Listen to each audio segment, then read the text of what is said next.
In today's video, we explore the Grimdark Future sci-fi miniatures game from One Page Rules. Well, hi folks, and welcome to the channel. I'm Lee, your old hammered host. Today we're talking about Grimdark Future from One Page Rules. Not to be confused with a Grim Dark Future, which is a topic for another day perhaps. So as you may know, Grimdark Future is a set of free tabletop wargaming rules that you can use with virtually any 28 to 32mm sci-fi army in your collection, though it works particularly well with figures from Games Workshop or Mantic Games, and we'll discuss that a bit more here in a minute. So I think I may have mentioned before that I started playing Warhammer 40k back in the late 1980s with Rogue Trader. Then there was a hiatus for many years when I didn't play at all, but I still kept collecting the minis, and I'd also buy the occasional rulebook every few years when a new one came out, thinking that someday I might jump back into the game. Unfortunately, however, as Warhammer 40k evolved over the years and became bigger and more complex, I never seemed to have all the things I needed to play the game. The minis and the books and the venue and opponents and stuff like that always seemed a little bit just out of reach, so I never quite got back into Warhammer 40k, though Lynn and I did play Kill Team, the 2018 version, when that was still current. So the irony is I probably have enough miniatures in the collection to assemble 4 or 5 small Warhammer 40k armies, but a lot of those minis are older, so I'm not sure if they're supported by the current codices, probably not, and I don't have a lot of the books I would need anyway. So if I want to use those minis in something bigger than a skirmish game, then I need to find an alternative rule set that will let me do that. Which brings us to Grimdark Future, which describes itself as a single-page miniatures game set on a war-torn sci-fi future designed to be easy to learn but hard to master. The game is played with 30 to 40 models per army, giving you big battles that can be played in 60 to 90 minutes. Players put together an army and fight over objective points to control the battlefield. The game features alternating activations and brutally quick combat, keeping both players engaged at all times. So the great thing is you can download a copy of Grimdark Future for free on the One Page Rules website, as well as copies of some of their other sci-fi and fantasy games. When you open up the Grimdark Future page on One Page Rules, you get access to rulebooks, army lists, a starter kit with paper minis, and even the Army Forge Force Building app for creating your own Grimdark Future army. And if you want more, there's even a very affordable One Page Rules Patreon page, which offers the full expanded versions of most of the rule sets, as well as a bunch of other assets.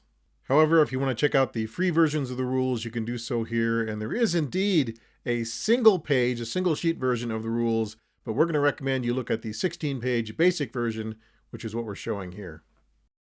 One Page Rules also offers a Grimdark Future Quick Start Guide, which has 2 pre-made armies, I believe that's Battle Brothers and Orcs, as well as some paper minis, some paper terrain, and even some paper game tokens, so you can just print that out and start playing Grimdark Future right away.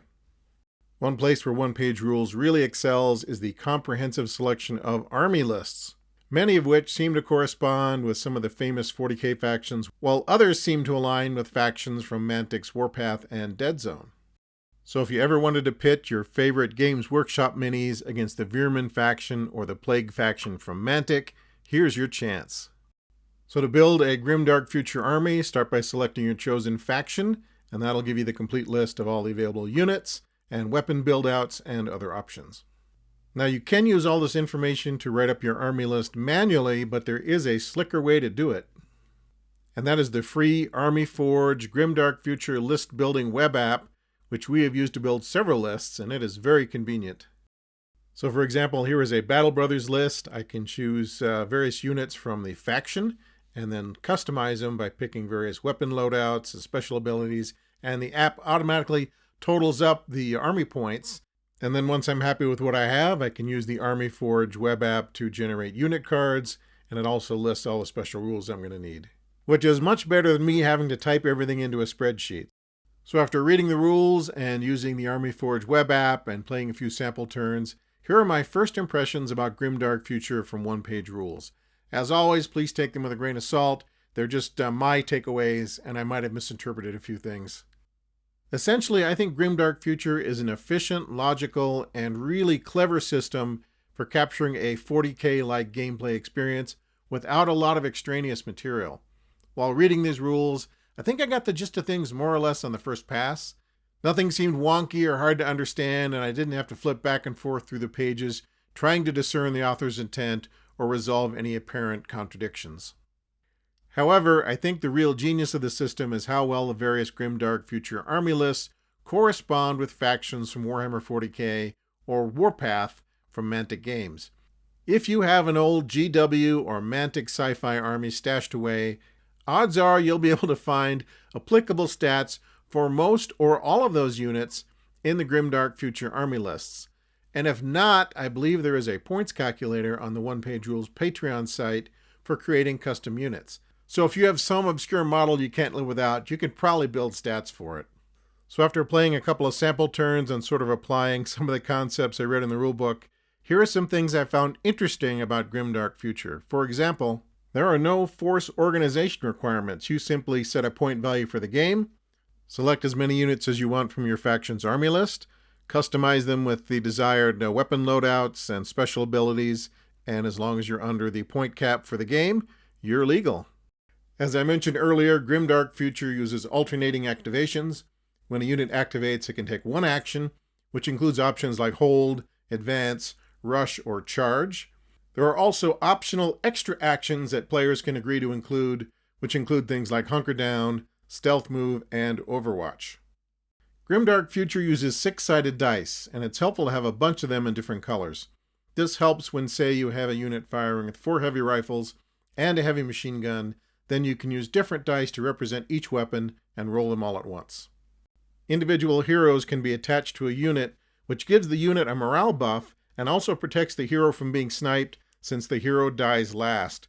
You can also combine 2 identical units into one larger unit as long as they both have the same upgrades. Shooting and melee attacks are resolved by rolling versus the attacker's quality, tallying the number of hits, rolling versus the defender's defense for each hit, and then removing any casualties. You don't roll to hit, then roll to wound, then armor save, then special save, etc. It's all resolved in just the attack roll and the defense roll. Grimdark Future doesn't use blast or flamethrower templates. Those effects are represented by weapon characteristics. For example, a flamethrower rolls 6 attack dice when striking an enemy unit in range, and blast weapons get a multiplier to their number of successful hits, allowing them to strike down multiple figures in a unit. Units in melee don't remain locked in combat. If the attacking unit doesn't destroy its target, it has to move back 1 inch, which means other units are free to shoot at it. Also, units become fatigued after the first time they fight in melee during the round, making them much less effective if they choose to fight again before the next round. Certain attack and damage modifiers are built into some unit profiles. For example, Havoc Brother Berserkers get an additional 2 attacks each when charging into combat, and Battle Brother Destroyers with energy hammers get 2 attacks each and benefit from the Blast special rule.